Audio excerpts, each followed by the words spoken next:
and consensus building have always proven to be better than unilateral decision making. It is my hope, therefore, that our colleagues on the other side of the divide will display love of country and participate in this national dialogue, unlike the boycott of the Senchi Forum in 2014.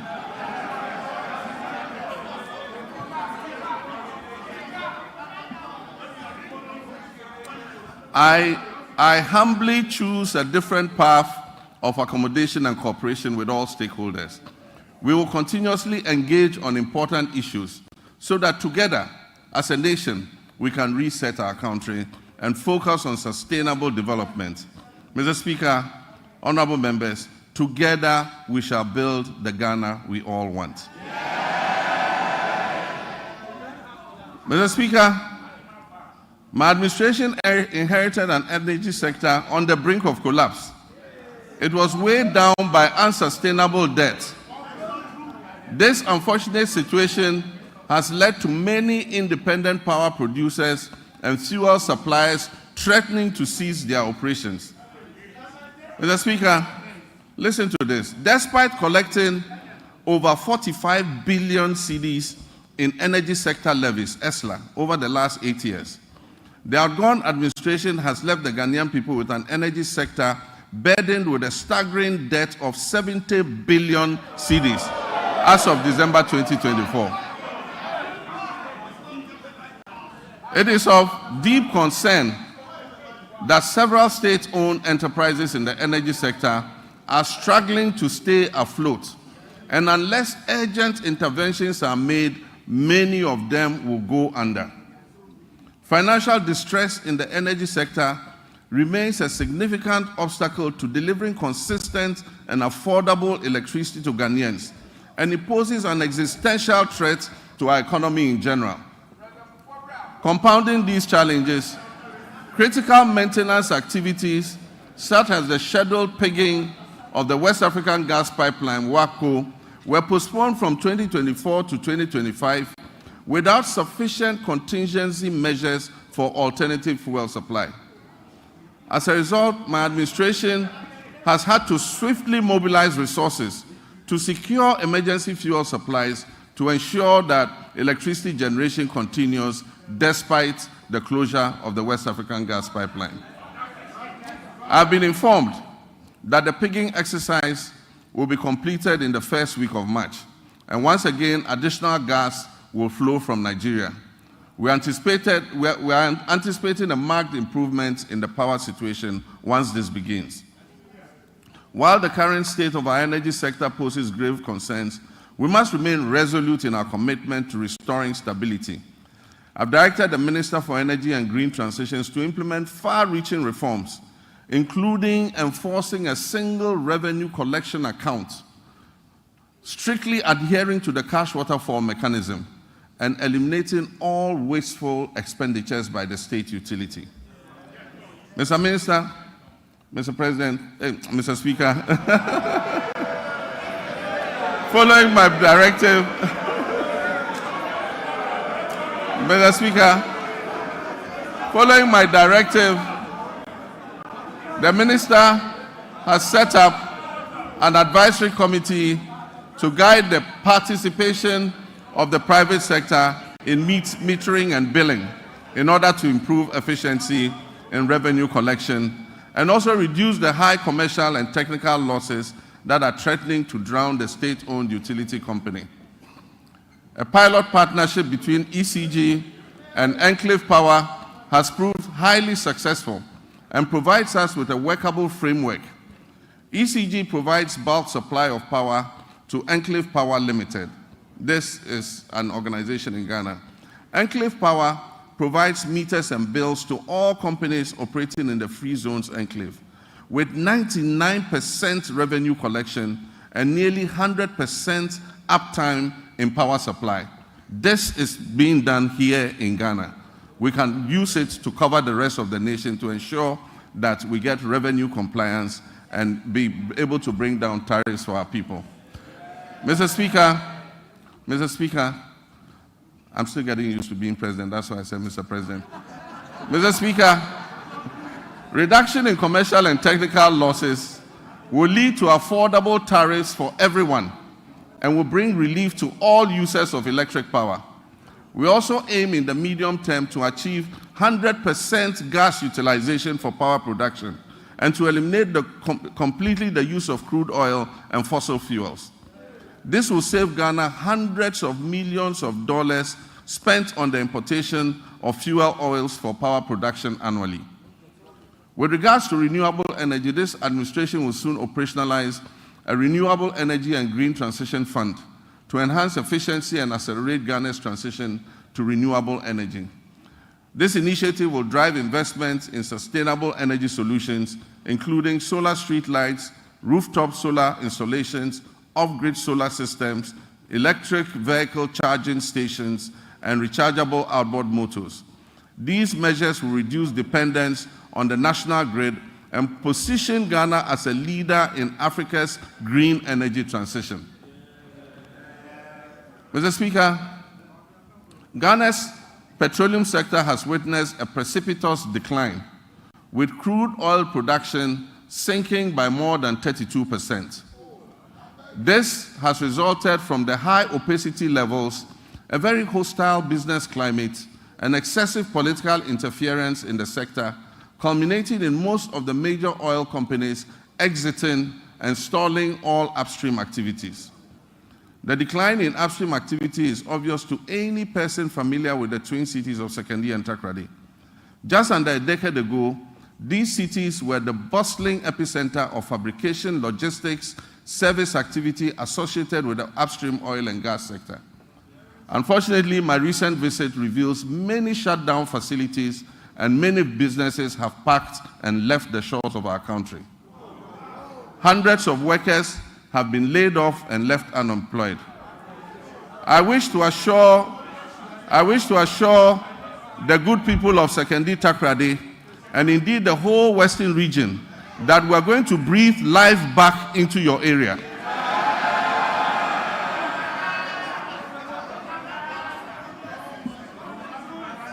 Mr. Speaker, we have already commenced revitalization of our upstream petroleum sector by creating a business-friendly and congenial environment for our partners and other prospective investors who wish to come in. My meeting with the players in the upstream sector have been extremely positive, and we have been assured of substantial investments running into billions of dollars in the very near future. Mr. Speaker, the Minister of Energy and Green Transitions gave the directive for the removal of the unitization based on the arbitration that took place. We believe that this will open the way for an amicable resolution of the issues between Springfield and ENI. And this should make our oil and gas prospects more attractive to investments going forward. Mr. Speaker, Ghana has fertile lands, abundant water, and human resources. Yet we face a paradox. Our food import bill continues to soar, reaching alarming levels of over $2 billion annually. In addition, rising food inflation is burdening households and threatening livelihoods. To address this, we're implementing several well-considered policies to grow the agricultural sector, including agro-processing. This will be backed by reliable power supply to meet our country's needs while advancing exports to earn foreign exchange and strengthen our economy. Mr. Speaker, the Agriculture for Economic Transformation Agenda, AETA for short, will modernize agriculture, enhance agribusiness, ensure food security, it will lower food inflation, it will boost exports, and create sustainable jobs. The Feed Ghana program will increase food production and reduce prices through projects like the Grain Development Project, focusing on rice, maize, and soya bean production. The Vegetable Development Project will target crops such as tomatoes, onions, and pepper. Our Poultry Farm to Table project will eliminate poultry imports and increase local production. Ghana imports 95% of its poultry needs, which costs over $300 million annually. To reverse this trend, government plans to revamp the poultry sector by investing in hatcheries, feed mills, processing, and distribution. Working towards eliminating poultry imports. And this is a good one. The Nkukon Kitinkiti project.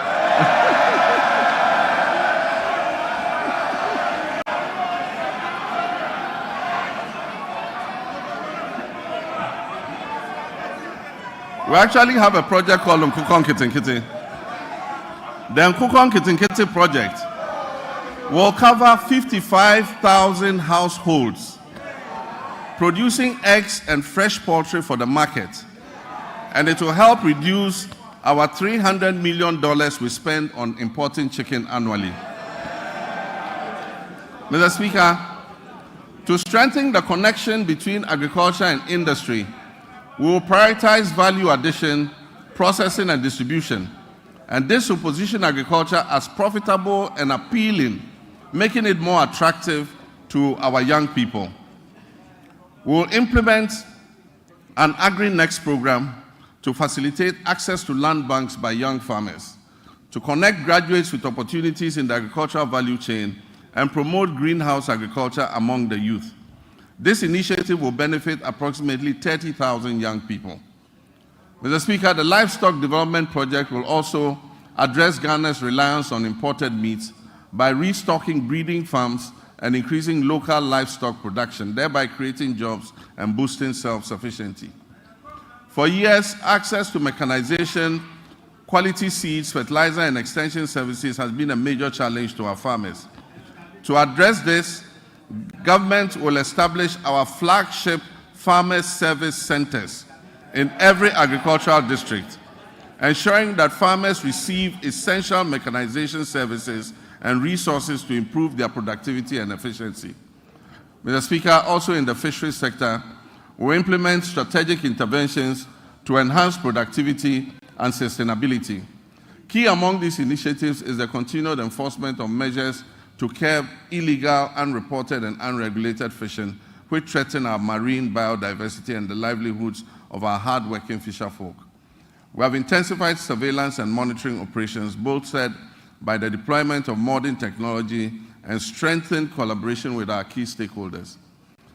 In the last month, we have expanded the supply of subsidized premixed fuel to support artisanal and industrial fishers, ensuring affordability and availability.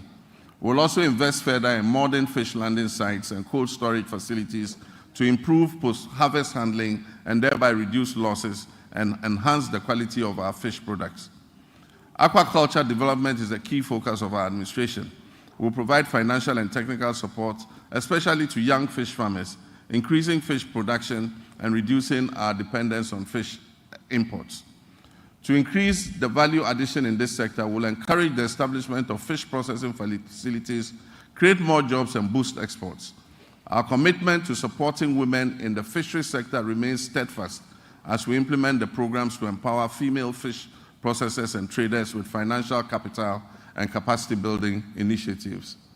While we work hard to fix the economy and provide jobs in all sectors, including agribusiness, one of the biggest crises we face in this country is youth unemployment. Youth unemployment has led to despair and frustration. The latest estimates show that up to 2 million of our young people are unemployed. This poses a major security risk for our country and requires urgent attention. To bring much-needed focus to the desperate and widely scattered youth employment programs and to ensure stricter accountability in their implementation, I have set up the Ministry for Youth Development and Empowerment in furtherance to the promise I made in the campaign. This ministry, that is the Ministry for Youth Development and Empowerment, is mandated to formulate, coordinate, and monitor policies and programs to promote youth development and empowerment in this country. Mr. Speaker, as part of our Operation Recover All the Loot policy,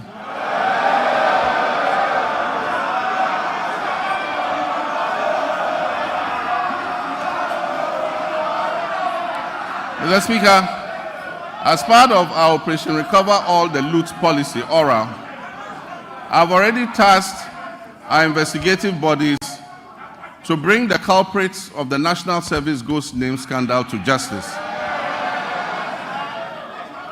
Such brazen theft of public funds must not go unpunished. It is estimated that the criminal addition of some more than 80,000 ghost names could have yielded the suspects over 50 million Ghana cedis every month. Unfortunately, some of these suspects are believed to have absconded from the country already. I have directed that they be declared wanted and their assets traced and frozen until investigations are completed. To achieve a legally robust regime to govern national service, I've also tasked the Minister for Youth Development and Empowerment to coordinate and present to Parliament a legislative instrument to support the implementation of the newly passed National Service Authority Act 2024. That's Act 1119. We will introduce short military training as part of our national service scheme.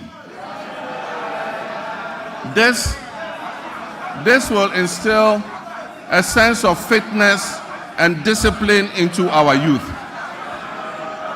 The administration of scholarships is another challenge. It has been fraught with a lot of challenges.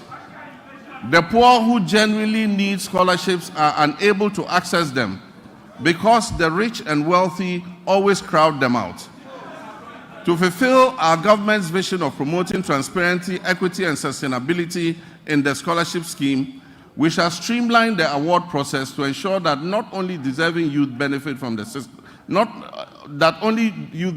deserving youth benefit from the system. We shall introduce increased transparency, including publishing the list of beneficiaries every year. Mr. Speaker, job creation is one of our main pillars, and it was one of the major promises we made to the youth of Ghana. To help actualize this promise, we're going to roll out what we call the EZRA program. This initiative will create, track, and mentor young businesses annually with a special focus on our youth.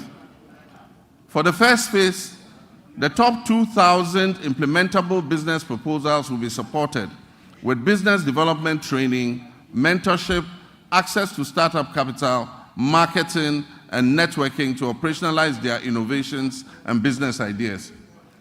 We will also launch our flagship National Apprenticeship Program to equip at least 10,000 young people in the informal sector with employable skills, including providing apprenticeship fees and startup kits when they have completed. The Youth Development and the Interior Ministries will facilitate the training of our young people in the Okada business.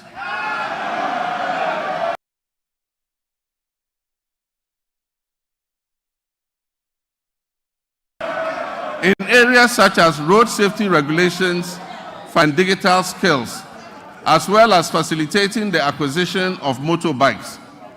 We will introduce electric motorcycles on a high scheme to eliminate the use of petrol and make their businesses more profitable.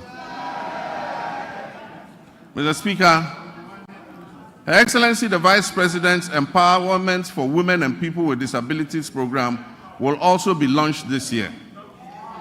The program will target women and people with disabilities and other vulnerable groups to build their capacity and offer them access to finance to create their own jobs. Mr. Speaker, the Ministry of Communications, Digital Technology and Innovations will also focus on developing youth IT skills and fostering innovation. Under the 1 Million Coders program, young people will receive training in coding, web app development, digital marketing, and other digital skills.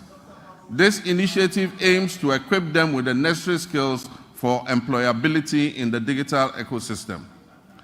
We must provide meaningful and relevant education to prepare our youth for today's technology-driven job market.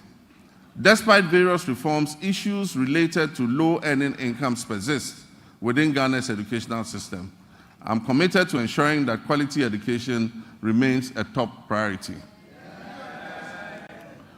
The system we have inherited is outdated in many ways and must be realigned to meet the needs of the 21st century and the fourth industrial revolution. Recognizing the urgent need for national dialogue on education and in the spirit of inclusive governance, I launched the National Education Consultative Forum on February 18th in Ho. I look forward to the recommendations which we will incorporate into our sectoral policy reforms. Mr. Speaker, even though Article 38 of the Constitution guarantees equitable access to education across Ghana, 30 years after the Free Compulsory Universal Basic Education FQ program was implemented, its full objectives remain unmet. To tackle this issue, government will redefine the scope of basic education and introduce the Zero to Hero initiative to enhance foundational literacy and numeracy. Additionally, ICT training will be integrated into early childhood education at the basic level. Over the next 3 years, it will be expanded to cover at least 300 classrooms, 30 centers of excellence, 1,000 teachers and district teacher support teams, focusing on the teaching of mathematics and literacy. This year, the Ministry of Education will fully implement a new curriculum for senior high technical schools and STEM schools, introduce a standardized national sign language for hearing impaired learners from kindergarten to SHS, and review the kindergarten and primary school curriculums. To increase access to quality education, we will scale up our social intervention programs like the capitation grants, the feeding grants for special schools, and the government's BECE registration initiative. Mr. Speaker, to promote inclusion and equity, the government will enhance and resource the Islamic Education Unit to recruit more Islamic and Arabic tutors for English-Arabic schools. We will establish STEM and TVET schools in underserved and peri-urban communities. We will provide scholarships to brilliant but needy students in deprived communities, especially for study in law, medicine, and engineering. We will support Islamic colleges of education with infrastructure and logistics, and will enroll youth in Zongo and deprived urban communities in the National Apprentice Program and offer free technical and vocational training. Mr. Speaker, it is important to continue to retain and motivate our teachers in all schools, especially in the rural areas. Government will begin plans for the implementation of the 20% allowance for teachers who agree to serve in rural schools. District assemblies are going to be involved in this scheme to ensure that the teachers are present and teaching in the schools that are selected. This scheme will reward such teachers for their sacrifices and ensure quality education nationwide, not only in urban centers. Mr. Speaker, as part of our Teacher Dabre initiative, the construction of teacher accommodation units to improve welfare and attract teachers to rural areas will commence this year. Mr. Speaker, no new school will be built in this country without teachers' accommodation. Mr. Speaker, honorable members, once again for emphasis and for the record, I, John Dramani Mahama, President of the Republic of Ghana, will not cancel the free SHS program.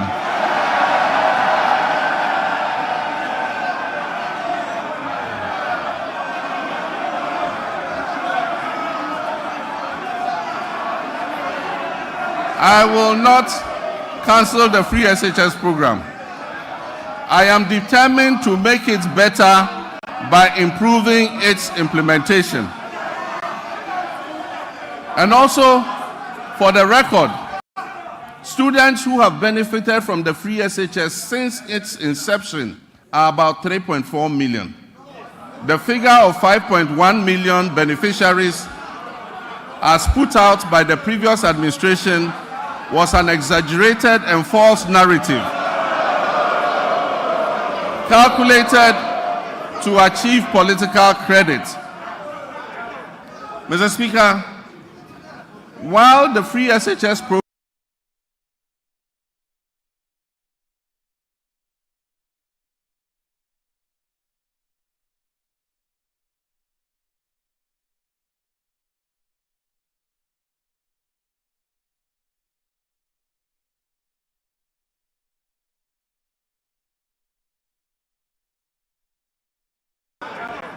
Mr. Speaker, while the free SHS program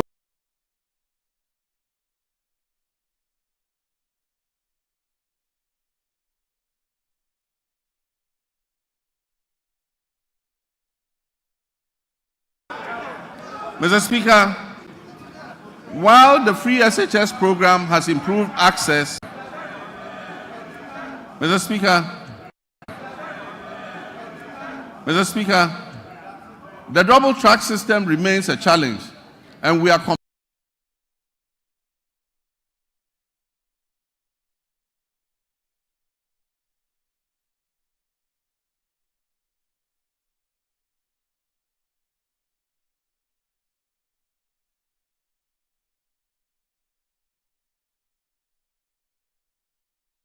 Mr. Speaker, the double track system remains a challenge, and we are committed to, as I address you,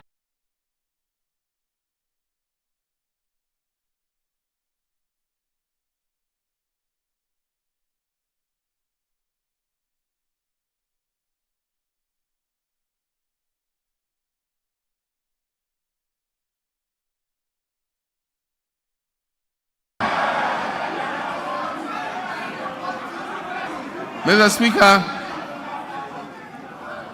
efforts to decentralize school feeding and food management include strengthening procurement and store management records capacity. Once completed, food procurement and management will be fully handed over to the secondary schools to do their. Mr. Speaker, science, technology, engineering, and mathematics are central to national development, STEM. We'll therefore expand STEM programs at all levels to equip all students. Regional TVET centers of excellence will be established to provide practical skills.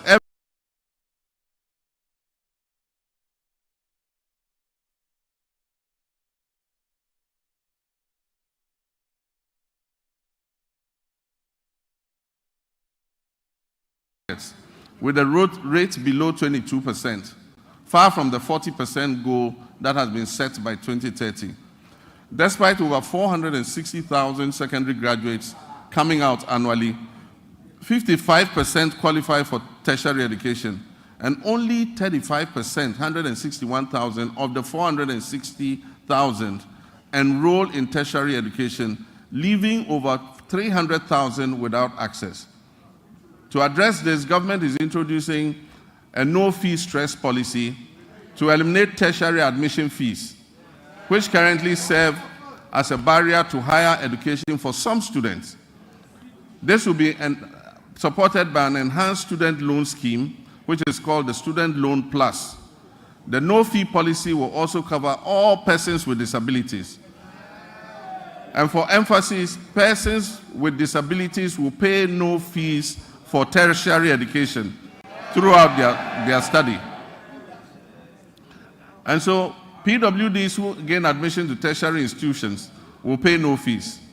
Additionally, TVET enrollment will be increased from 11% to 20% to boost employment. Mr. Speaker, rising enrollment has strained university infrastructure, causing overcrowding and inadequate accommodation. We are determined to expand access, improve quality, and align tertiary education with national goals, particularly in STEM. Feasibility studies for new public universities or campuses of existing universities to be established in the 6 new regions will commence this year. Seed funding for these projects will come from the GET Fund in order to enhance access. Governments will this year engage with the existing public universities to identify suitable sites on their campuses, acquired lands, for the implementation of the private sector participation in the provision of hostels project. This is a partnership between government, the universities, and private investors to expand hostel capacity on their campuses. This will allow more students to be accommodated on the campuses to allow for a better learning environment. Mr. Speaker, academic freedom will be upheld. We will not interfere in the administration of our tertiary universities. And our hope is that the institutions will ensure good governance in their administrative practices. Mr. Speaker, next, our health sector faces significant challenges that jeopardize the very foundation of affordable health care. The Ministry of Health has a total liability of nearly 15 billion cedis when co-financing obligations, judgment debts, and payments to clear medical commodities at the ports are all put together. The last major hospital equipment replacement program was undertaken in 2014 when I was president. Since then, most hospital equipment in the Ghana Health Service facilities have deteriorated or broken down. Mr. Speaker, the Agenda 111 program, which was started as a knee-jerk reaction during the COVID-19 pandemic, when the Ghanaian public had begun to appreciate the significant investments that the previous NDC administration had made in healthcare facilities, and began to lament the many hospital projects that had stalled under the previous administration, a promise was made to build 111 hospitals. Mr. Speaker, I'm sad to note that there is no dedicated funding source for such a gargantuan project. There is no dedicated funding source for this gargantuan project. Mr. Speaker, for the record, as I speak, not a single Agenda 111 hospital is operational. In any part of Ghana, I challenge you, not one is operational. Mr. Speaker, and it is worth disclosing that $400 million has already been disbursed under the Agenda 111 project. Mr. Speaker, at a rate of approximately $80 million per hospital, this $400 million spent could have completed and made operational at least 22 of those hospitals. Mr. Speaker,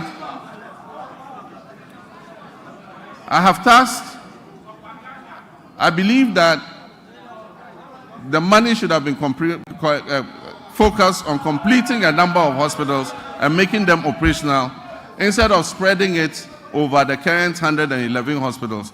As I speak, some are at the foundation level and not a single one is operational. I have directed the Minister for Health to present us with a plan on the way forward for this program. And let me add that we are open to public-private partnerships and franchising to complete and operationalize these hospitals.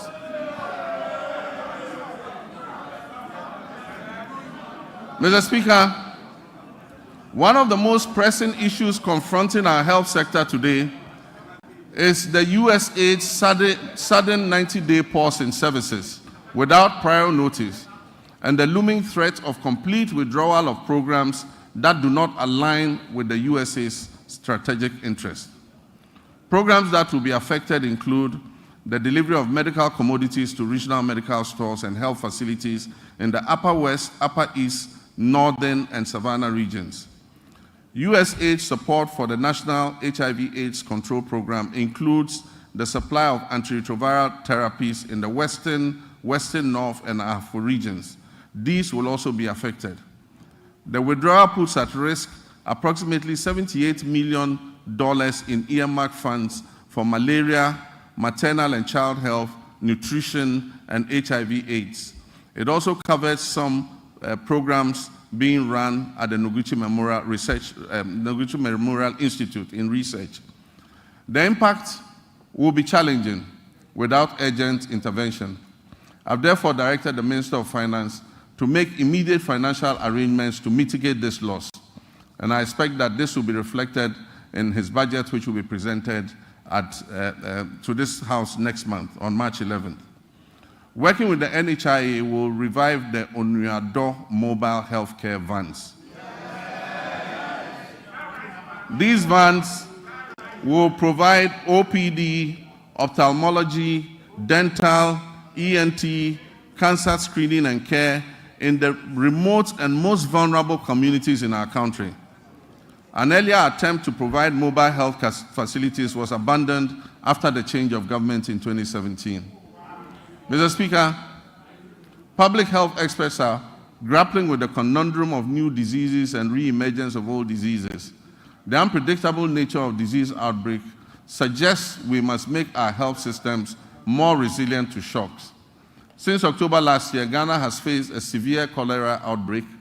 As of February 17, 2025, I'm sad to report that 6,300 suspected cases, 545 of these cases were confirmed to be cholera, and unfortunately we lost 49 of our compatriots. The outbreak has affected 118 districts across the Greater Accra, Central, Western Ashanti, and Eastern regions.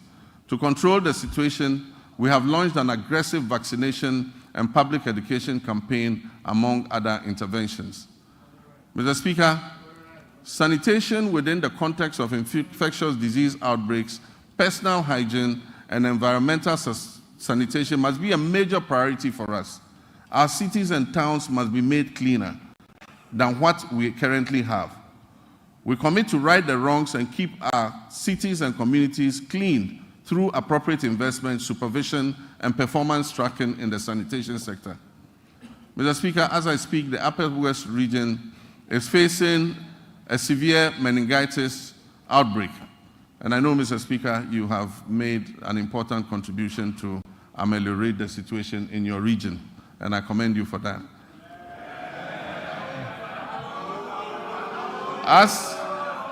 As of February 17, 2025, 135 suspected cases of meningitis were reported. 22 of those cases were confirmed, and unfortunately, 16 deaths have been reported across 10 districts. We've instituted free treatment for affected persons and deployed a strong national team of health experts to encourage early reporting to health facilities of suspected meningitis. Mr. Speaker, as outlined in the 2024 manifesto of the NDC, my administration is actively developing the framework for the rollout of the free primary health care program. When fully implemented, this initiative will mark a significant step towards Ghana achieving goal number 3.8, which is universal health coverage of the SDGs, by eliminating financial barriers to basic health care access. Also in line with our 120-day manifesto commitment, the composition of the technical committee is far advanced, with plans to establish the Ghana Medical Trust Fund, also known as Mahama Cares, in the coming weeks. Mr. Speaker, honorable members, this fund will be dedicated to financing the treatment of non-communicable diseases, which have seen a significant rise over the past decade. As part of this initiative, the government is committing to allocate financial resources towards this project in 2025, with further support to be mobilized from private sector partners to ensure the sustainability of the fund. Once operational, the Ghana Medical Trust Fund, otherwise known as Mahama Cares, will directly address the financial burden of patients who require dialysis treatment, cancer care, and other critical non-communicable disease-related interventions. Together, the free primary health care, which will focus on early detection and prevention and treatment, and the Ghana Medical Trust Fund program, which will focus on relieving the financial burden of treating non-communicable diseases will help to revolutionize Ghana's healthcare system by improving healthcare accessibility and outcomes and enhancing productivity and well-being across the country. Mr. Speaker, Ghana will become the pharmaceutical manufacturing hub of West Africa. And my previous record in government speaks for itself. When I injected funds into Ghanaian-owned pharmaceutical companies to expand their production capacities. Mr. Speaker, as this exciting phase unfolds under the 24-hour economy initiative, we must strengthen every aspect of our pharmaceutical industry. And this includes the Food and Drugs Authority and the Customs and Security agencies in order to avert the use of fake drugs and the importation of illicit drugs into our country.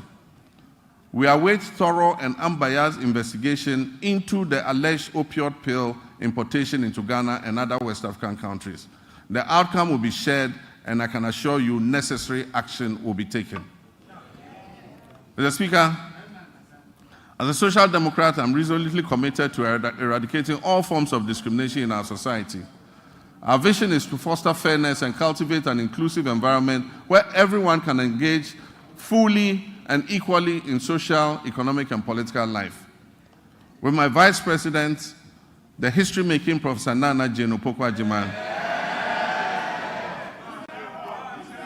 we will engage with all stakeholders, including our development partners and civil society organizations, to prioritize gender equality, equity, and social justice.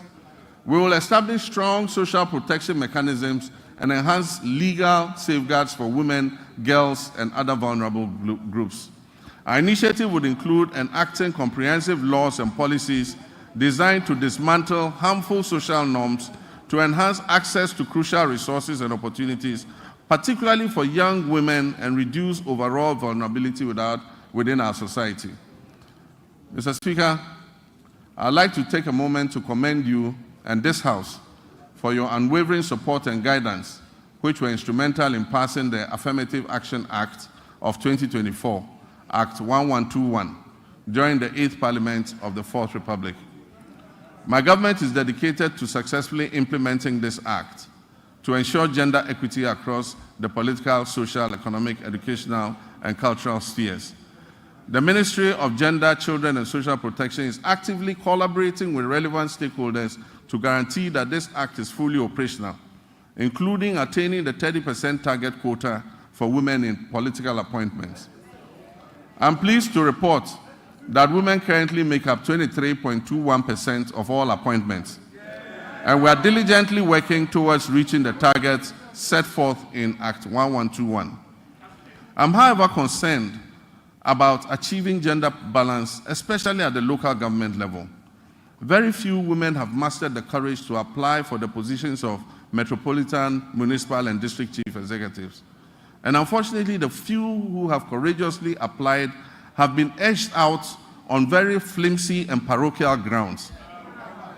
It is my hope that the National Constitution Review Conference will clear a pathway for the election of DCEs. The Gender Ministry will then be obliged to encourage and support more women to apply and stand for these elective positions. In our pursuit of empowering women, Mr. Speaker, we'll establish the Women's Development Bank. This will be a specialized financial institution designed to support businesses owned and led by women through the provision of low-interest loans and tailored financial services offered under very flexible terms. Consultative processes are underway to ensure the successful launch of this bank. And as part of our 120-day social contract, the Minister for Finance is going to allocate initial funding for the Women's Development Bank in the upcoming budget that will be presented to this House. Mr. Speaker, we are also implementing measures to expand the Livelihood Empowerment Against Poverty program under our Big Leap initiative. As we work towards completing the Ghana National Household Data Census by this year, 2025, we'll reassess the status of LEAP beneficiary households to facilitate the enrollment of new beneficiaries. Mr. Speaker, we are committed to enhancing the legal framework surrounding disability rights by passing the Persons with Disability Amendment Bill. Additionally, we will introduce a legislative instrument to strengthen further the provisions of the Persons with Disability Act, Act 715 of 2006. We reiterate our commitment to ensuring that individuals with disability have access to free tertiary education and equal opportunities to pursue their academic and professional ambitions. Mr. Speaker, the government intends to ensure the implementation of legislation that enjoins public and private employers to reserve 5% of their employment for persons with disabilities. I am aware that a private member was shepherding this bill. Government is going to support that motion in order that 5% of all employment is reserved for persons with disability. Mr. Speaker, Ghana's sports sector, once again, which was a shining example of excellence within Africa, now finds itself at a very critical juncture.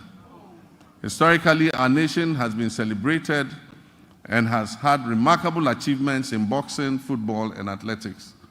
Unfortunately, this is no longer the case. However, recent years have unveiled depressing structural deficiencies in administration, funding, infrastructure, and talent development. Immediate and comprehensive reforms are imperative to reclaim our rightful place on the global sports stage. Mr. Speaker, we will develop a comprehensive national sports policy to align with international norms. This policy will be accompanied by an exhaustive review of the Sports Act of 2016, that is Act 934, and the rigorous enforcement of the Sports Regulations 2023 LI 2477. Infrastructure development remains paramount in our strategy. The government is committed to refurbishing existing national stadia, completing youth resource centers, and constructing new sports facilities in the new regions. We'll also prioritize community recreational facilities to foster greater participation in sports at the grassroots level. Recognizing the critical role of youth development, we're implementing a significant overhaul of grassroots sports with the establishment of the School Sports Authority. This body will oversee structured inter-school competitions and talent identification initiatives essential for nurturing future sporting champions.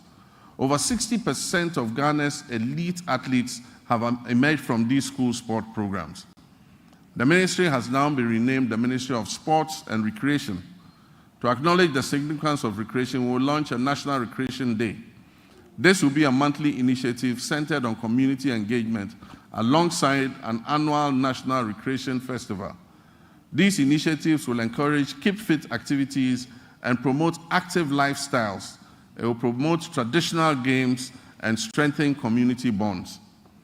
Next month, the senior national team, the Black Stars, which is now a pale shadow of its former glory, will play 2 World Cup qualifying matches. I've instructed my office and the Minister for Sports and Recreation to hold the Ghana Football Association accountable to the people of Ghana as we prepare for these games, especially regarding the budget of the FA. There will be no secrecy in how much the government spends on the national teams. The budgets presented by the FA and other sports associations must be known by the public. After all, it is the taxpayers' funds that are used to fund these activities. Expenditure and waste reduction applies to all sectors of the economy, including the Ministry of Sports and Recreation. Mr. Speaker, tourism, culture, and creative arts remain vital cornerstones of our national development strategy, playing a significant role in job creation, cultural exchange, and economic growth. In recent years, the ministry has launched transformative initiatives to position Ghana as a premier global destination, and this is positive. These positive initiatives aim to harness the country's rich cultural heritage, natural beauty, and our dynamic creative sector. Our flagship initiative, the Black Star Experience, aims to establish Ghana as the gateway to Africa for the global diaspora, featuring thoughtfully curated cultural, historic, and creative arts experiences in collaboration with the private sector diplomatic missions, ministries, departments, and agencies. Our aim is to position the Black Star experience as a uniquely Ghanaian tourism brand. The Pan-African Month will be a part of the Black Star experience. It will include street carnivals, a film week, a fashion festival, a food fair, theatrical and drama performances, concert party competitions, and monthly domestic tourism destinations. We will strategically promote meetings, incentives, conferences, and exhibition tourism to diversify our tourism offerings. Ghana's peaceful and democratic environment positions us as an attractive hub for international summits, business conventions, and high-profile gatherings. We must capitalize on this unique advantage to maximize our benefits and strengthen our reputation as the country that is closest to the center of the world.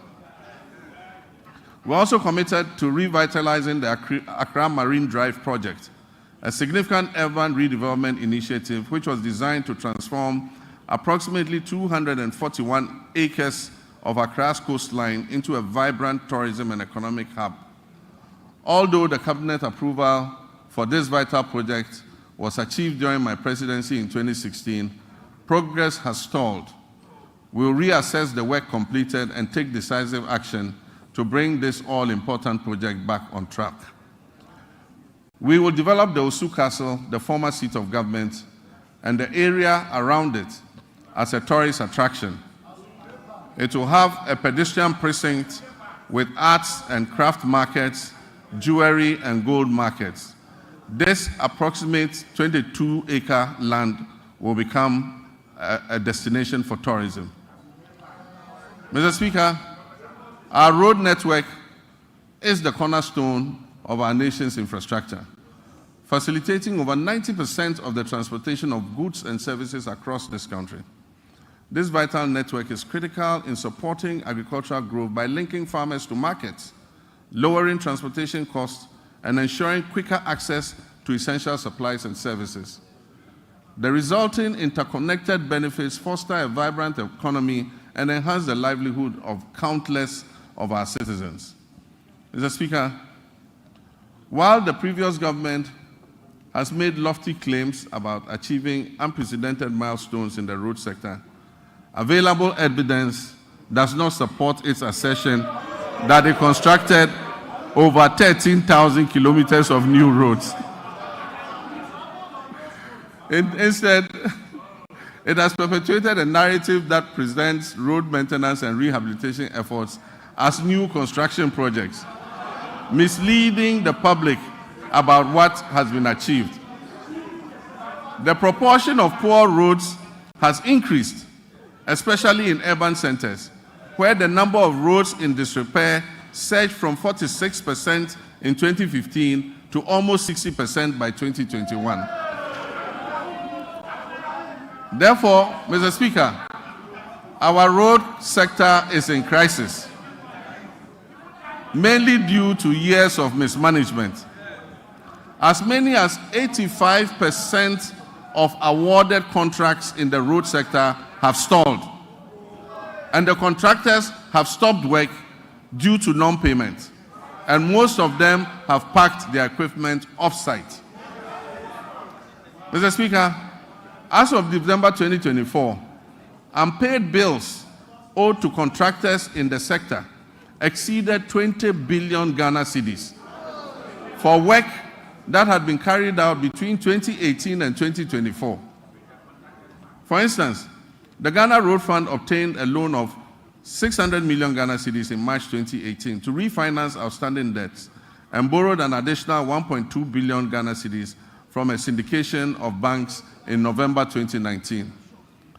Alarmingly, upon assuming office, the Ghana Road Fund still had outstanding payments, including some as low as 2,000 Ghana cedis, dating back to 2018. Current commitments for road projects that are unpaid currently stand at an astonishing 105 billion Ghana cedis. Despite these considerable challenges, this government remains steadfast in its commitment to prioritize vital infrastructure projects that address the pressing backlog of poor roads. Our strategy will be anchored in executing our flagship initiative under the Big Push program. The Big Push will see major rehabilitation of many key roads in the feeder roads, urban roads, and highway sectors. We'll also undertake the following key initiatives to revitalize the road sector. We'll reintroduce tolls, road tolls, using modern technology. We'll rationalize the road sector portfolio to focus on high-impact initiatives. Mr. Speaker, we will uncap the road fund in order that it can accumulate more money to pay for road maintenance. Mr. Speaker, we'll minimize sole source procurement to encourage competition, competitive bidding, and enhance public transparency in the procurement processes. Mr. Speaker, the drip equipment, which was acquired at the last moment as a knee-jerk reaction for electioneering purposes,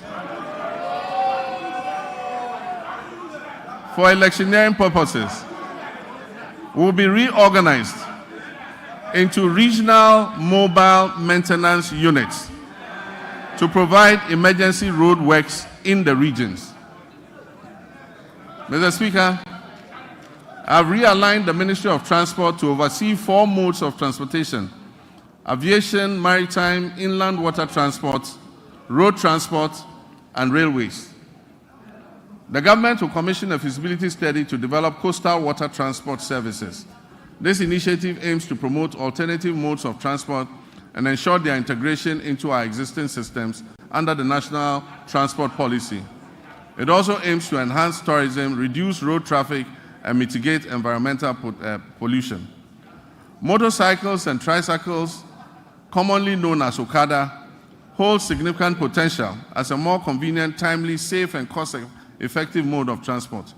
Currently, the Road Traffic Regulation of 2012, LI 2180, prohibits licensing motorcycles and tricycles for fare-paying passengers.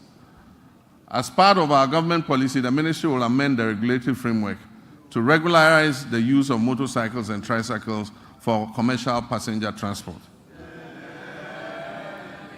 In our ongoing effort to revitalize the whole airport, the government will facilitate the establishment of the state-of-the-art pilot training academy and a maintenance, repair, and overhaul facility. The Volta region will become a center of excellence for aviation training and aircraft maintenance. This project will create significant employment opportunities.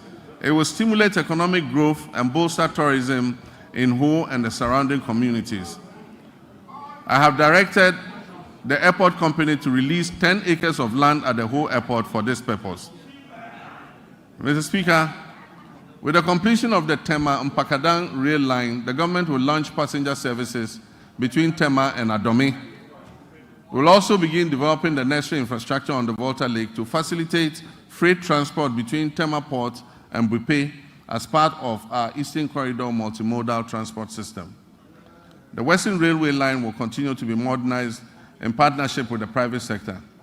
This initiative aims to support the efficient transport of bulk cargo and minerals from the mines in Nsuta, Awaso, and Yinehin to the Takoradi port, while providing passenger transport along the Western Corridor. Mr. Speaker, the last attempt by the previous administration to re-establish a national airline has failed. We will reopen a transparent process that will receive expressions of interest to invite competent established partners to work with us to establish a national airline. We believe that an efficient national carrier can help reduce fares on routes where external carriers are currently enjoying a monopoly. Mr. Speaker, our communications and digital technology initiatives focus on expanding our national digital infrastructure to stimulate innovation and enhance public service delivery. We're also dedicated to improving access to information and communication technology, promoting the digital economy, ensuring inclusive and equitable growth across all sectors. Nevertheless, the sector faces several significant challenges that hinder our progress, and these include insufficient infrastructure for delivering weather and climate services across all time zones, fragmented and uncoordinated databases, outdated legislation and policies that do not keep pace with a rapidly evolving sector, a lack of adequate technology to effectively detect, prevent, and respond to cybersecurity threats, and a daunting debt burden of almost 2 billion cedis. To revitalize this sector, government is committed to reviewing existing laws and policies to better align them with emerging technologies such as artificial intelligence, big data, Internet of Things, and machine learning. Additionally, we'll develop and expedite the enactment of the Kofi Annan Center of Excellence Bill. This legislation will establish the necessary framework for the center to concentrate on research and development, consultancy services, and capacity building. Mr. Speaker, access to safe and reliable water and affordable housing significantly enhances the well-being and quality of life of our people. These elements are integral to our reset agenda and fundamental to our vision to build the Ghana that we all want. However, the water sector in Ghana faces considerable challenges, including illegal mining activities that contaminate fresh water sources, rendering them unsafe for drinking and agriculture. This alarming situation highlights the critical need for a decisive and ongoing effort to combat illegal mining to save our environment and our public health. Government will prioritize completing new and ongoing water projects to improve access to safe drinking water. This commitment should be good news for the people in the Keta, Adaklu, Wenchi, Sekendi Takrade, Asankragwa, Sehwiyoso, Dodoaso, Kweman, Damfa, Goso, Dwabeng, Aveime, and Edubamso. We'll also tackle critical water projects in Damango, Tamale, Yendi, Sunyani, Techiman, and Takwa to ensure broader access to potable water nationwide. Mr. Speaker, Ghana has a coastline that stretches approximately 550 kilometers. 2/3 of this coastline is threatened by tidal wave erosion, which impacts nearly 30% of Ghana's population. Rising sea levels have exacerbated vulnerabilities in coastal areas, leading to flooding, habitat loss, and community displacement. Consequently, coastal protection has emerged as a critical national priority. And so for the communities that are threatened by flood currently, we're going to prioritize building sea defense to be able to protect you. Flooding has become an all too frequent occurrence in many urban centers across the country, resulting in tragic loss of life, livelihood, and property. This scenario underscores the urgent need for sustainable solutions to address these pressing challenges. Many of our drainage systems are inadequate. They are worsened by careless waterway construction and obstruction, and the relentless encroachment on wetlands and floodplains. To tackle these issues, we have to explore alternative sources of funding to support essential drainage works, desilting, flood control, and coastal protection. Mr. Speaker, the quality of life of any nation relies significantly on a well-regulated and efficient housing market that guarantees access to decent homes. Our housing are at over 1.2 million units, and this has been the situation for many decades. High associated with land acquisition and access to financing have made home ownership unattainable for many, primarily affecting vulnerable populations and contributing to the rise of slums. This government is steadfast in its commitment to complete all ongoing housing initiatives, beginning with the Saglemi Affordable Housing Project. We'll also implement a low-cost social housing project supported by a district housing scheme. This project aims to remove the financial barriers to home ownership. Workers in the formal sector, public or private, who have about 15 to 20 years before retirement, can purchase and own a house in cedis and have the cost deducted monthly from their salaries until the house is fully paid up. Mr. Speaker, illegal mining, commonly known as galamsey, has inflicted tremendous harm on our forests, leading to significant land degradation and pollution of vital water sources. This reckless activity threatens Ghana's environment and public health. Mr. Speaker, I'm sad to report that presently 44 of the country's 288 forest reserves have been impacted, an area that is alarmingly equivalent to approximately 8,000 football fields has been completely destroyed. Mr. Speaker, the pollution levels in major rivers within the southwestern basin are critically high, with turbidity far exceeding possible units. To combat this urgent crisis, we're implementing a proactive approach that includes robust and impartial law enforcement, full stakeholder engagement, and the creation of alternative livelihoods for our citizens involved in galamsey. We're expanding the Minerals Commission regional offices to strengthen their regulatory oversight. We will establish a framework that categorizes mining activities into small, medium, and large scale, each with its tailored regulations. Mr. Speaker, we will establish a gold board, and we're in the process of doing it. Legislation will come to this House shortly. This gold board will ensure effective governance of the gold industry. At the same time, we wish to take advantage of Ghana's salt production capacity to place it as a central export commodity under the African Continental Free Trade Area. We will also seize opportunities presented by the global shift towards net zero emissions to craft policies related to critical minerals such as lithium. The anticipated development of the integrated aluminium and iron industry will significantly increase the value of Ghana's natural resources. In our commitment to restoring degraded forests, we will launch the Tree for Life restoration policy and the Blue Water Initiative, which will transform mined-out areas into ecological recovery zones. This ambitious afforestation program aims to establish more than 50,000 hectares of new plantations and undertake 5,000 hectares of enrichment planting annually. We'll also implement public sensitization campaigns to foster sustainable forest management practices and uphold the Wildlife Resource Management Act. We're going to involve school children and the general public in tree planting and tree growing.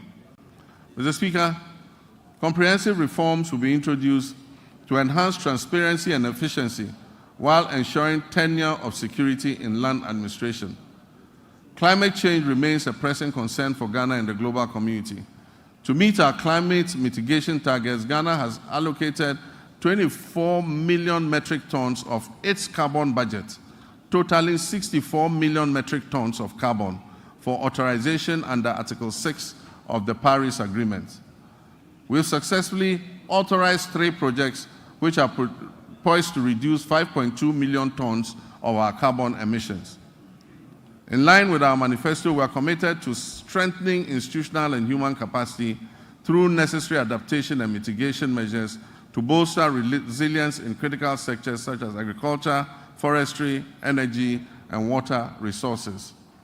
We also pledge to align our national policies with international efforts to limit global warming to 1.5 degrees centigrade by 2050 and promote a fair and just transition to renewable energy sources. Mr. Speaker, we stand on the cusp of making history, the history of a country that prioritizes transparency and accountability as key elements of governance. During my campaign for president, I pledged, as captured by the NDC's 2024 manifesto, to take a strong stance against corruption. Mr. Speaker, we must end state capture. Mr. Speaker, we must end the purchase of state and public assets, such as land and other immovable assets, by members of the political class.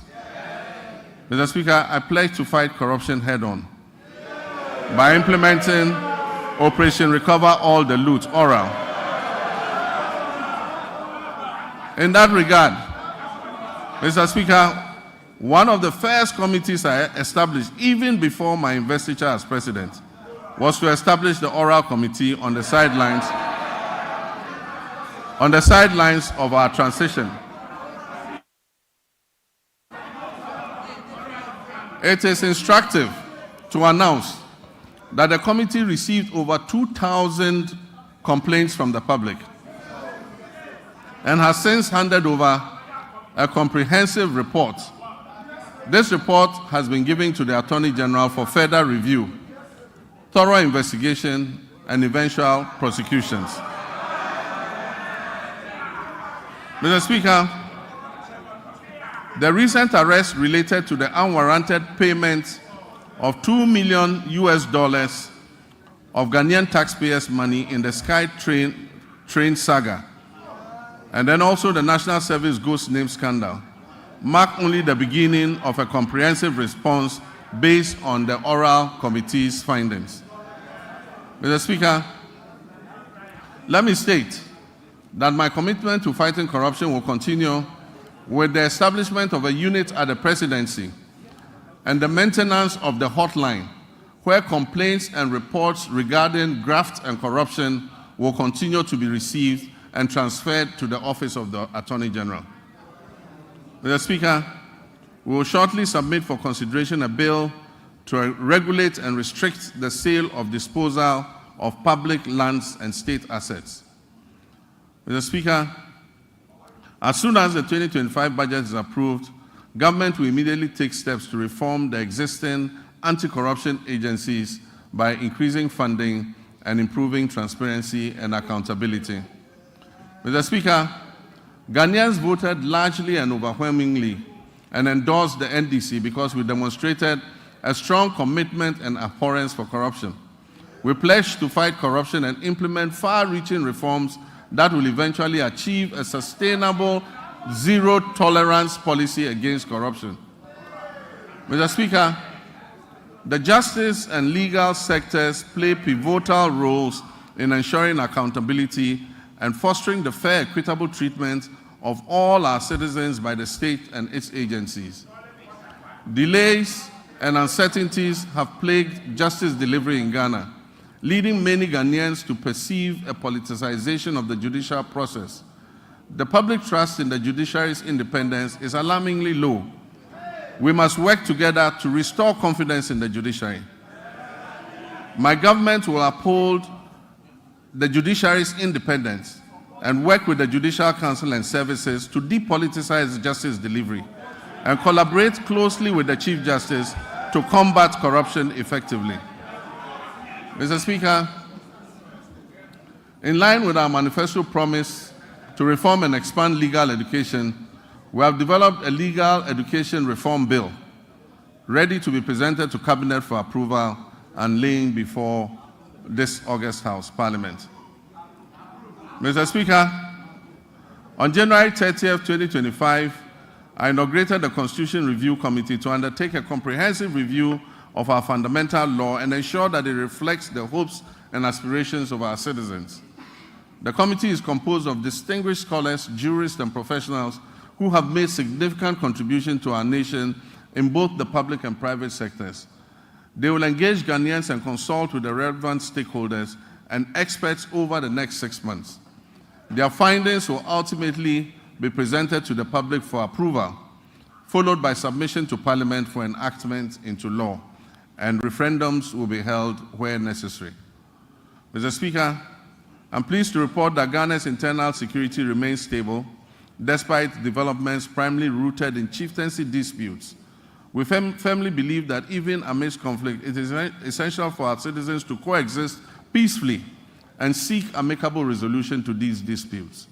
We will initiate comprehensive reform across all security agencies to strengthen our national safety and security.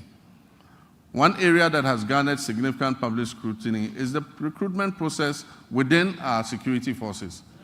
Accusations of politicization, favoritism, protocol, and selectivity have been prevalent. Let me assure you that we are committed to changing that narrative and fostering a more transparent and equitable recruitment policy so that all our young people who wish to serve in these services have an opportunity to do so.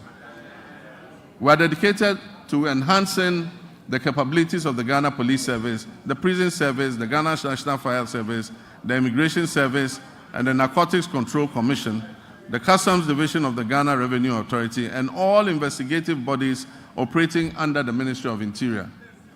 By motivating and re-equipping these agencies, we aim to effectively maintain internal peace and security. Mr. Speaker, I want to reaffirm this government's unwavering commitment to prioritizing the welfare and well-being of our brave men and women in uniform who sacrifice daily to uphold law and order and secure our nation's peace. We will invest in adequate equipment and suitable accommodation for our security personnel. As Commander-in-Chief of the Armed Forces, I want to emphasize our determination to strengthen our democracies. This is particularly true given the troubled proliferation of military-grade weapons that have fallen into unauthorized hands. These weapons pose a significant threat to our national security and our constitutional democracy. They endanger the safety of all Ghanaians and potentially exacerbate existing conflicts such as chieftaincy disputes, and in many cases fall into the hands of armed robbers. Since taking office, we have pursued a responsible approach to account for these unregistered weapons while maintaining stability within the security apparatus. I'm pleased to report that we've made substantial progress and are committed to ensuring that those responsible for this situation are brought to book. In our efforts to safeguard our citizens, Mr. Speaker, to safeguard our territory, to maintain our democracy, we remain vigilant against the threat of violent extremism and terrorism. Therefore, we are resolute in enhancing our defense mechanisms through diplomacy, counterintelligence, information sharing, infrastructure development, and the acquisition of appropriate technology. Achieving a stable and secure nation necessitates the motivation of our uniformed personnel. Currently, the Ghana Armed Forces faces a housing shortfall of over 17,000 units, and we recognize that the inadequate state of barrack accommodation needs to be addressed promptly. In addition to housing, we'll prioritize improvements to rations and fuel supplies for our security forces. Quality healthcare is another critical aspect of motivating our armed forces. As we work to expand and improve facilities at the 3rd Civil Military Hospital, complemented by the recently restored oxygen plant, we remain committed to finishing the delayed Afari Kumasi Military Hospital, which is still a top priority for my government. The goal is to complete and operationalize this facility before the end of this year. Mr. Speaker, like many other state institutions under the previous administration, the Ministry of Defense is burdened with approximately 3.7 billion cedis in debt, a figure that continues to grow as new and undisclosed debts are uncovered. However, the demands of our Army, Navy, and Air Force continue to rise, necessitating the need for modern platforms for effective operations. Despite these financial challenges, I am confident that the Ghana Armed Forces possesses the human resources necessary to revitalize the defense industry's holding corporation, which can support the government's efforts in this regard.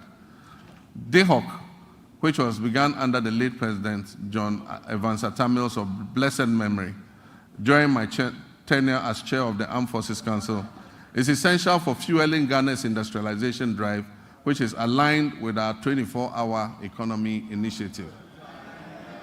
Although DHOC has expanded, it's yet to be fully optimized to deliver the returns needed for the Ghana Armed Forces and our nation. I've tasked the Minister for Defense with incorporating innovative and significant private sector participation into DHOC's operations to harness its considerable potential for economic growth. Mr. Speaker, Ghana's strong international reputation was reaffirmed by the historic participation of foreign leaders during the swearing-in of the President, myself, and Vice President Nana Jane Opoku-Agyeman on January 7th, 2025. Mr. Speaker, It reflects the confidence our country's stability and democratic progress has engendered in the international community. Ghana remains committed to its Pan-Africanist ideals, non-alignment, democracy, and global cooperation, and the rule of multilateralism, embracing a policy of friends to all and enemies to none. We'll continue to cultivate diplomatic ties based on mutual respect and shared values. Mr. Speaker, Ghana is open for business. Our policy on economic diplomacy focuses on export diversification, foreign investment, and job creation. A new blueprint and delivery unit at the Ministry of Foreign Affairs with clear performance indicators will be launched soon to ensure foreign engagements yield tangible benefits for our people. Because of emerging security threats, especially on our borders, Ghana is committed to security initiatives, particularly in the Sahel region.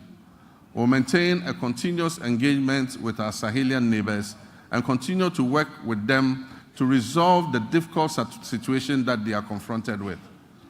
I've appointed a special envoy to help sustain diplomatic relations with our Sahelian neighbors, aiming to achieve their reintegration, if possible, back into our regional bloc. Mr. Speaker, we'll expand passport application centers nationwide to reduce processing times to 7 days. We wish that a passport will be delivered within 7 days from the date application is submitted. These comprehensive reports at the Passport Office is going to align with our vision of a 24-hour economy. The Passport Office is going to work 24 hours to process passports that have been applied for. Mr. Speaker, as we reset Ghana to serve Ghanaians better, government will also revamp the labor administration institutions in the country. We'll promote social dialogue and foster harmonious industrial relations among stakeholders. In the coming months, the National Tripartite Committee, led by the Sector Minister, will organize a national labor conference to discuss pertinent issues affecting labor and employers. The recommendations are expected to influence and shape government's policies and programs in this sector. Mr. Speaker, we will launch the Ghana Labor Export Program, which would allow Ghanaians to go abroad and work with countries that we have signed agreements in specialized areas like engineering, technology, welding, carpentry, masonry, nursing, teaching, and so many and so forth. The government will maintain strict fiduciary responsibility for the operation of the National Pensions Regulatory Authority and the Social Security and National Insurance Trust. This year, the NPRA will fully automate its internal operations and the pension industry will be regulated. This is critical to safeguarding the growing pension fund assets. As part of measures to increase pension coverage in the informal sector, which currently stands at only 11%, the government will implement an informal sector pension inclusion initiative to increase participation in micro-pension schemes. Decentralization has been at the heart of our government system, yet key players in the process, such as assemblymen and women, often face neglect and inadequate compensation. Mr. Speaker, I did promise to pay modest allowance to our assemblymen and women, and I'm committed to keeping this promise. The Honorable Minister, when he presents the budget to this House, would have a provision for allowances for assembly members. Mr. Speaker, I have just unveiled the state of the nation as I came to meet it. I've also disclosed several measures that I intend to take to address the challenges we have inherited. Nonetheless, no matter how well-intentioned our efforts to reset our economy are, they will not yield the desired outcome without the support of the people of Ghana. And so to my dear countrymen and women, you have clearly and unmistakably expressed your displeasure with the poor governance and corruption that has existed in the past. Mr. Speaker, some of our compatriots did so even at the peril of their lives, just as our 28 February Crossroads shooting national heroes did in the Gold Coast. May all such martyrs of democracy, those who have died in the process of elections and in the process of just exercising their civil rights, may they rest peacefully in the bosom of the Lord. Mr. Speaker, we will, as I promised, investigate these deaths and we will provide appropriate compensation to the families of those who have died during the elections. My brothers and sisters, you gave me a compelling mandate that leaves no one in doubt about your expectations of me and my government. You embrace the vision to generate new and well-paying jobs through the 24-hour economy initiative. The arrogance of power that you so much abhor will be a thing of the past. I will enforce and demand the highest standards of performance from those who have chosen to work with me to improve the circumstances of our country. I'll publish a code of conduct that they will be strictly made to abide by. Mr. Speaker, it would be remiss of me if I didn't admit that the entire economic value chain is currently in the internal ICU, in the ICU. As I recall mentioning a few intensive care units, as I recall mentioning a few years ago when we were still in opposition, the economy is even worse than we had envisaged. But this gives us ample opportunity to be innovative in our efforts to resuscitate it. And so what are the key takeaways from me for the people of Ghana? 1, that we shall fight corruption effectively. 2, that we shall run a lean government of no more than 60 ministers. 3, that we shall realign the ministries, agencies, and departments to eliminate duplication. 4, that will introduce austerity, reduce wasteful expenditure and spending, and improving tax collection. 5, that we shall widen Ghana's tax nets, reform tax waivers, especially on investments, and return to our homegrown solutions. 6, that we will grow what we eat and reduce imports of food and goods that can easily be produced here in Ghana.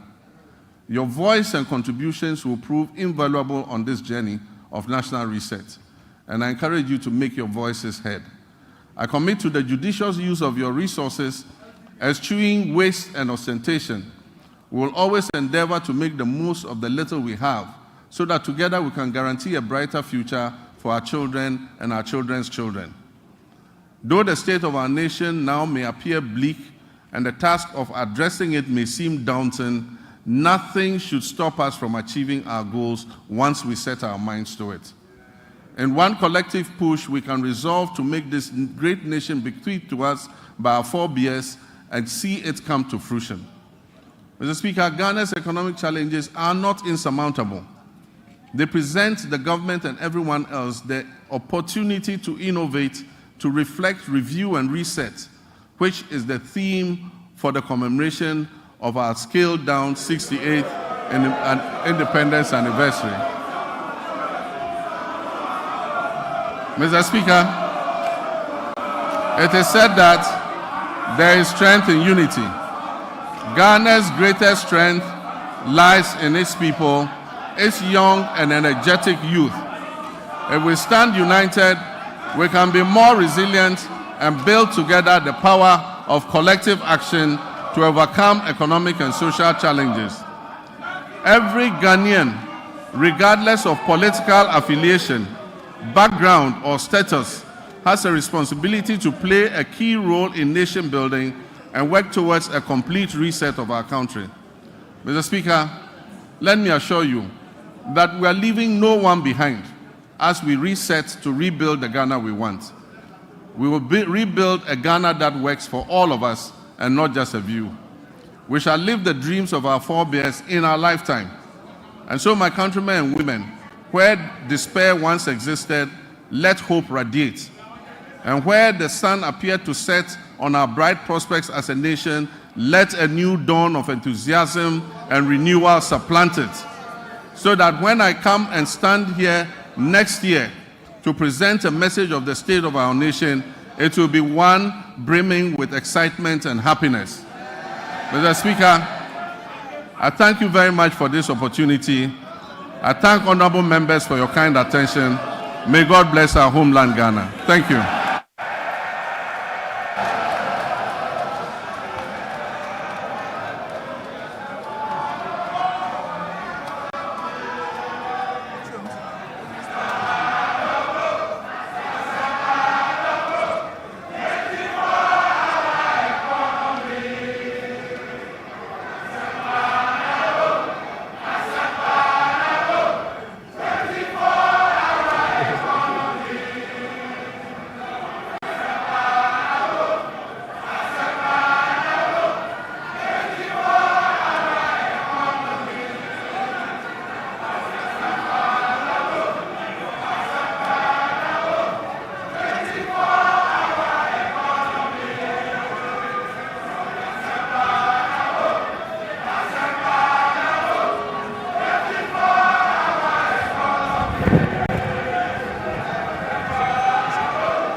Honorable members, please resume your seat. Honorable members,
honorable members, order.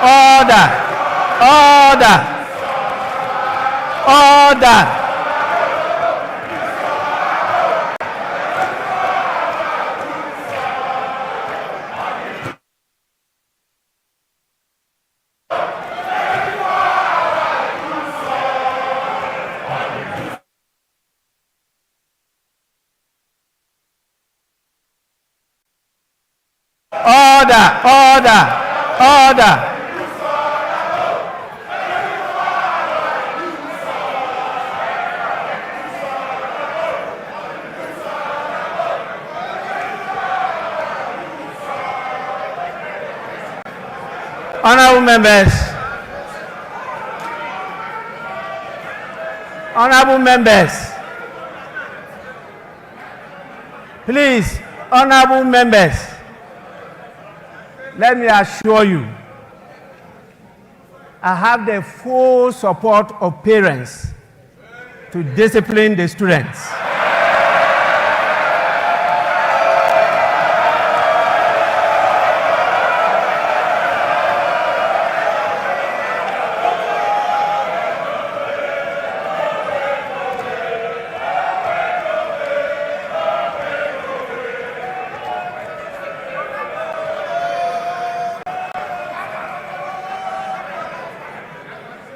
I will not accept any apologies again. Honorable members, in accordance with Standing Order 72, Rule 4, I convey to His Excellency the President the gratitude of the House for the address. Honorable members, again, in accordance with the practice of this House, a formal communication will be forwarded to His Excellency the President after the House has thoroughly debated this address. So you will soon have your say. In accordance with the standing orders of the House, I want to know from the Majority Leader any indication regarding adjournment of the House. In other words, Honorable Leader, can you move for an adjournment?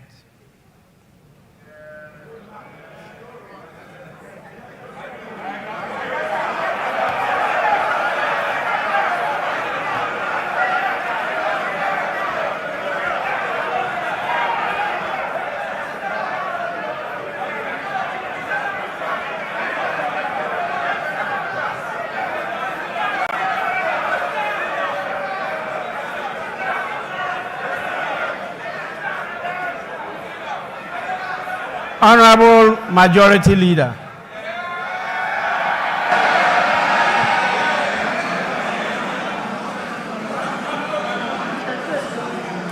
Thank you. Thank you very much, the Right Honorable Speaker. Right Honorable Speaker, we wish to thank His Excellency the President for fulfilling his constitutional obligations under Article 67 and duly presenting to us a message on the state of the nation. So, Speaker, things are clearly bleak. So, Speaker, I see on this side of the House my colleagues in black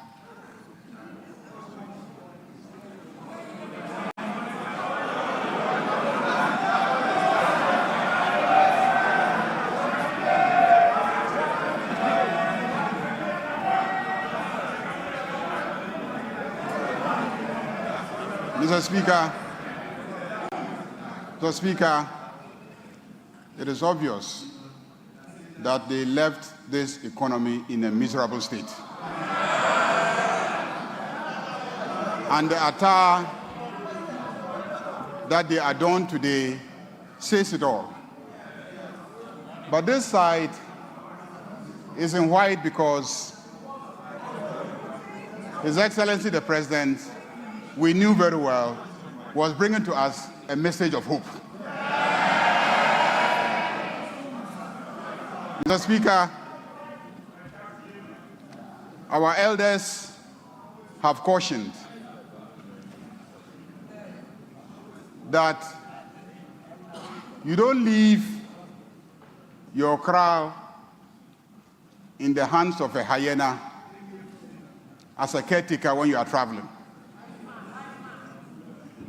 Don't be surprised when you come back and the carcasses of all your livestock are gone. Mr. Speaker, what has happened to our economy and our country and the presentation that has been made says it all. It is sad, it is unfortunate. But His Excellency the President has brought us hope. Hope for the youth of this country. Hope for the women. Hope for the Okada drivers. Hope for the private sector. Hope for students.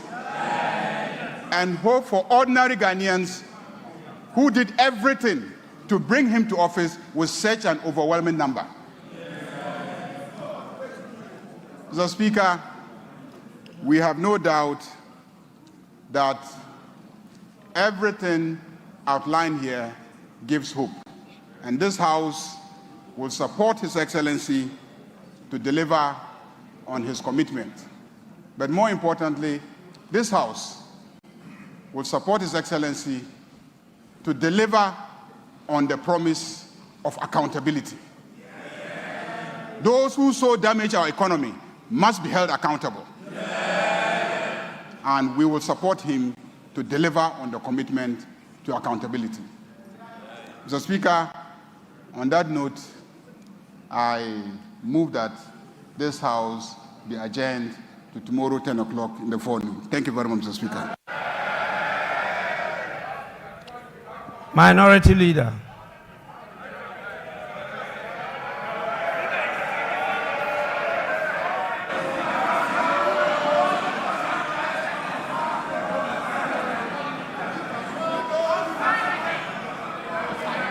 Mr. Speaker,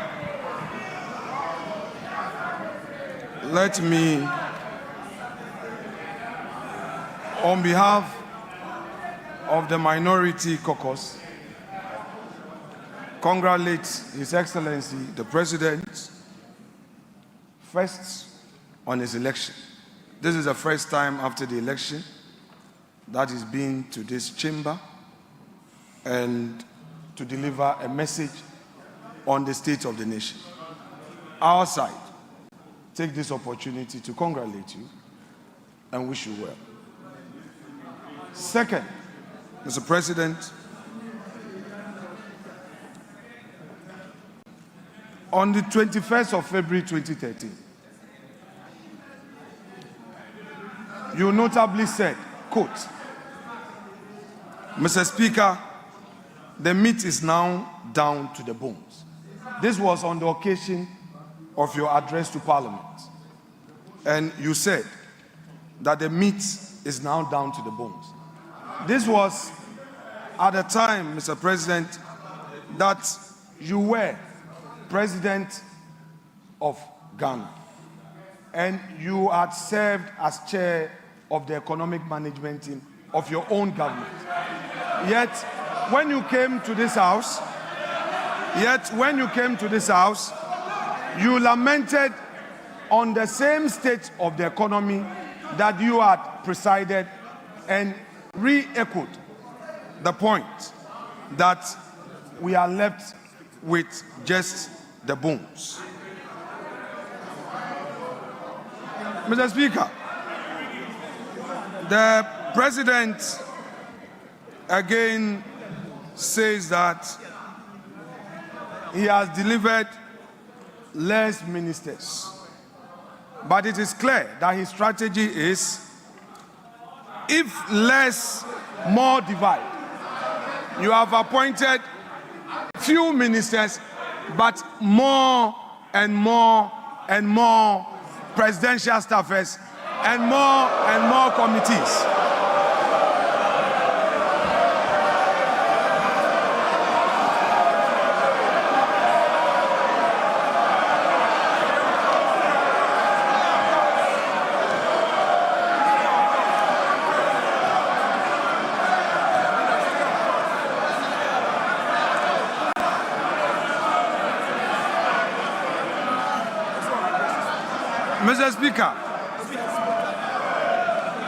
Mr. Speaker, the President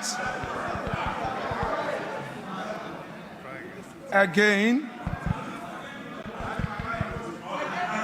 Honorable members, please.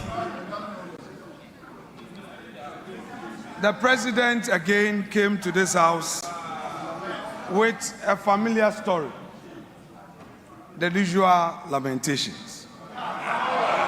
He packaged it in a language as though we have a new beginning.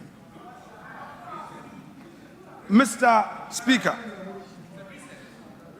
if the President has any concerns, his duty is to fix it.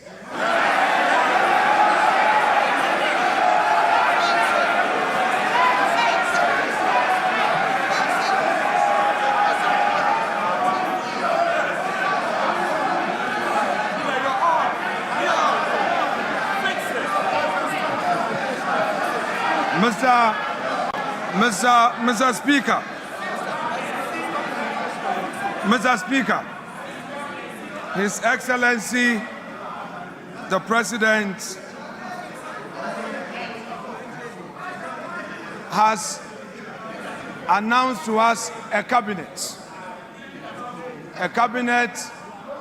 of 19 with only 2 women. The daughter of the founder of this NDC, Zaneto Rawlings, is missing. Hajia Ladi is missing. Helen Intosu is missing. Where are the women in this government? The Vice President. Honorable members, please, order.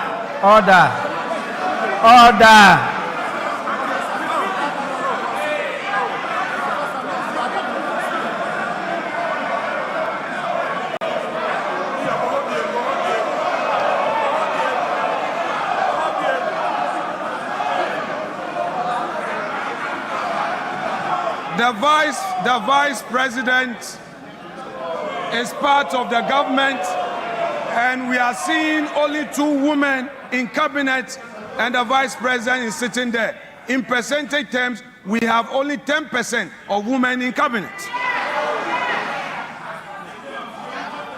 Mr. Speaker,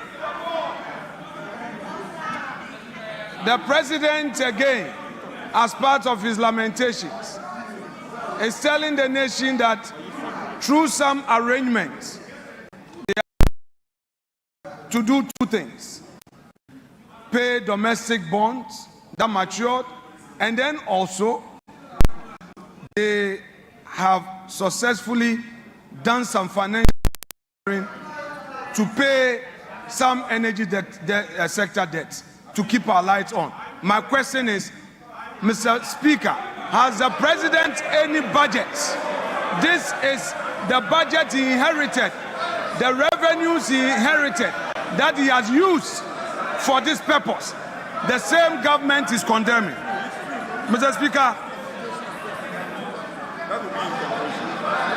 he has today told us that we have 2.2 million Ghanaians unemployed.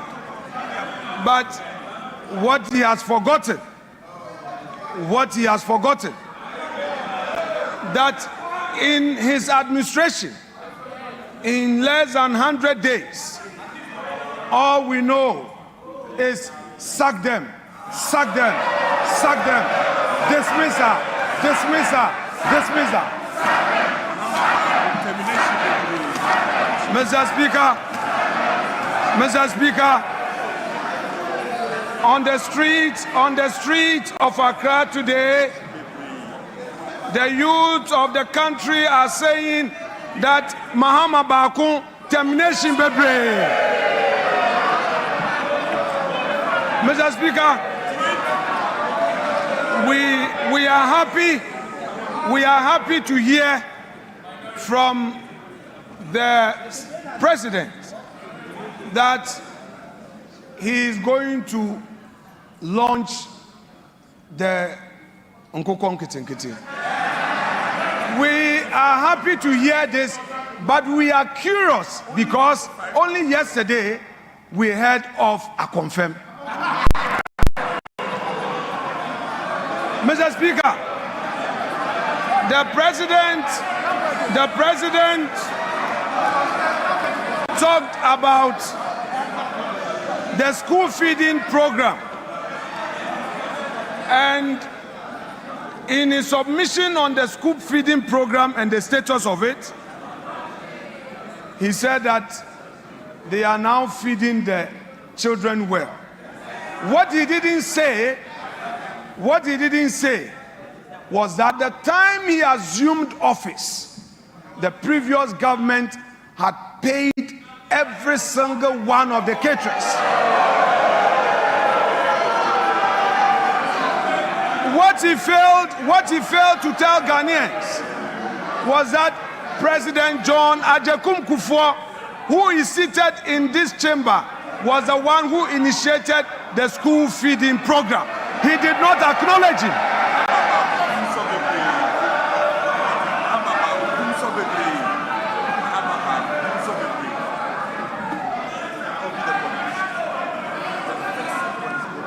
Mr. Speaker, what are we seeing in this government? The same old stock. The same old stock. There's nothing new. There is nothing like transformation. Only yesterday, Mr. Speaker, the youth of the NDC besieged the headquarters of the NDC demanding for jobs. Where are the jobs? Mr. Speaker,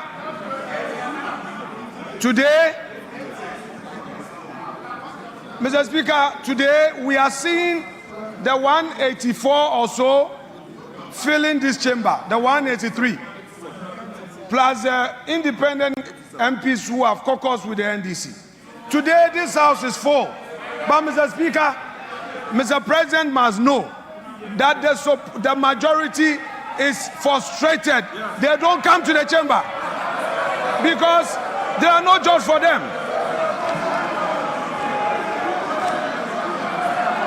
Mr. Speaker,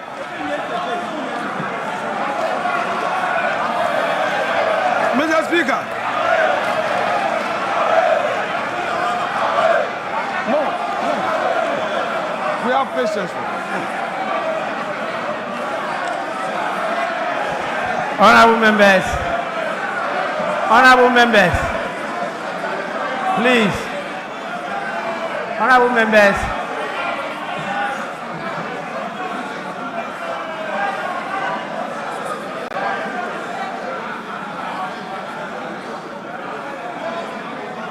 Honorable Minority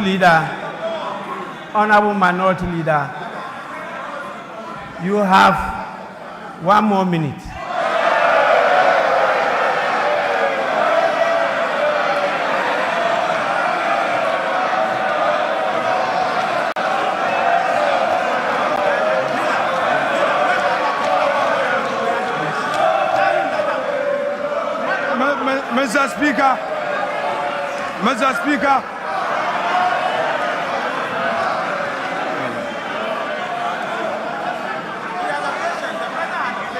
Mr. Speaker, when Akufo-Addo was here on his last Sona, Akufo-Addo had patience for Emmanuel Ama Kofi-Boa to speak. Mr. Speaker, there must be patience for the minority side. I cannot be limited, Mr. Speaker. Let me finish.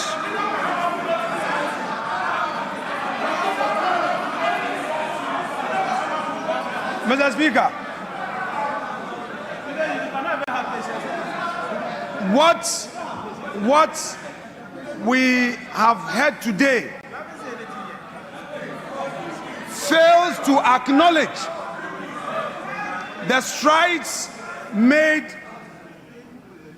in the last 8 years. Mr. Speaker, the president failed to acknowledge that he came to meet a peaceful and a stable country. 2,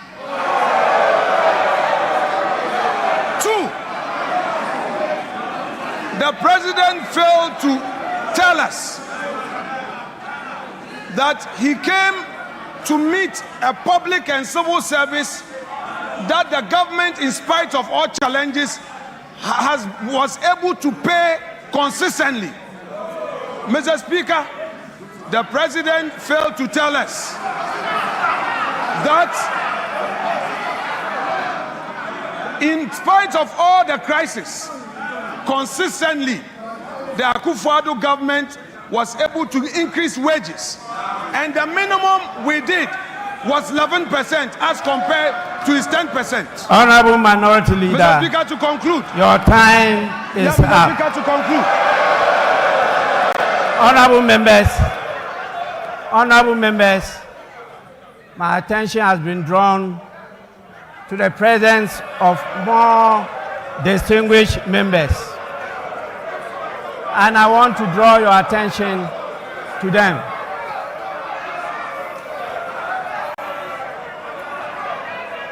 Honorable members, we have with us in the chamber Honorable Bernard Mona, the PNC presidential candidate for 2024. 2, honorable members, we have the APC presidential candidate Hassan Abdullahi Ayarga. Honorable members, we also have the national chairman of the PNC, Mr. Asaki Samson Awingobit. And we have the PNC vice presidential candidate in the person of Joycelyn Akofa Doche.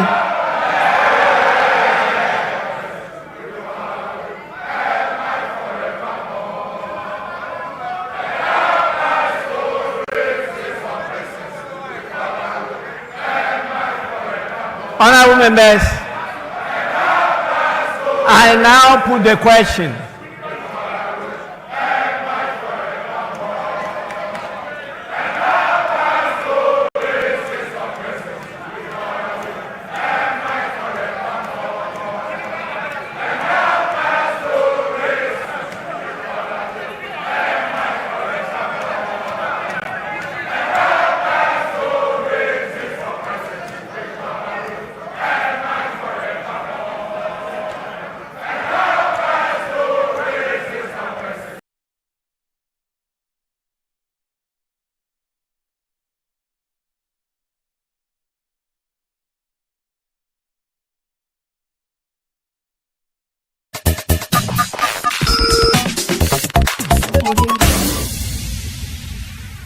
atiefo na ahwefo ni na aye Healing Temple Herbal Center Dr. Togo na mo hwe na wie na enemrem no de bia me ka sam bi se obi ani gwa o yare a wonchini nkopɛ yaresa.